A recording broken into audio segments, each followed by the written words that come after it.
ജില്ലാ bus operators association coordination കമ്മിറ്റിയും ജില്ലാ ട്രേഡ് യൂണിയൻ സംയുക്ത സമിതി ഭാരവാഹികളുടെയും നേതൃത്വത്തിൽ ബസ് ഉടമകളും തൊഴിലാളികളും സംയുക്തമായി ദേശീയപാത പ്രോജക്ട് ഓഫീസിലേക്ക് മാർച്ച് സംഘടിപ്പിച്ചു.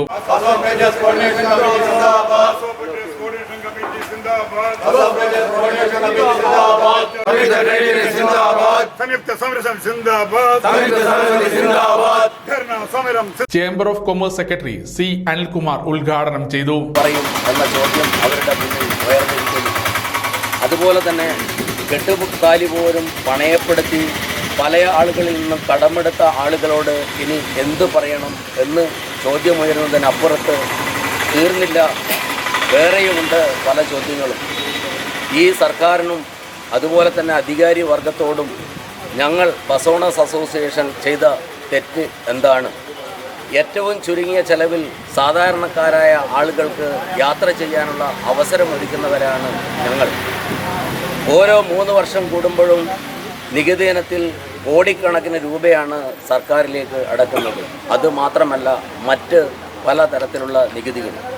നമ്മുടെ കേരളം ഉന്നത വിദ്യാഭ്യാസ രംഗത്ത് ഏറെ മുൻപന്തിയിലാണ് എന്ന് അവകാശപ്പെടുന്നുണ്ടെങ്കിൽ തീർച്ചയായും അതിനകത്ത് കാര്യമായ ഒരു പങ്ക് വഹിക്കുന്നവരാണ് ബസ് ഓണേഴ്സ്, ബസ് ഉടമകൾ എന്ന കാര്യം. കണ്ണൂർ തോട്ടട നടാൽ ഗേറ്റ് വഴി തലശ്ശേരിയിലേക്ക് സർവീസ് നടത്തുന്ന ലോക്കൽ ബസ്സുകൾ പുതിയതായി നിർമ്മിച്ച NH-ന്റെ സർവീസ് റോഡിൽ കയറാൻ വഴി ഒരുക്കാത്തതിൽ പ്രതിഷേധിച്ചാണ് താണയിലെ NH ഓഫീസിലേക്ക് മാർച്ച് സംഘടിപ്പിച്ചത്.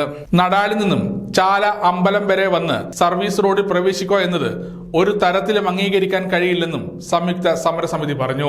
Coordination committee convener Rajkumar Karuvarath അധ്യക്ഷത വഹിച്ചു. സംയുക്ത trade union convener VP Purushothaman, bus operators association ജില്ലാ president PP Mohanan, coordination committee convener PK Pavithran, VV Sasheendran, TM Sudhakaran, Venugopal, Prasad തുടങ്ങിയവരും സംസാരിച്ചു. സമഗ്ര ന്യൂസ് കണ്ണൂർ.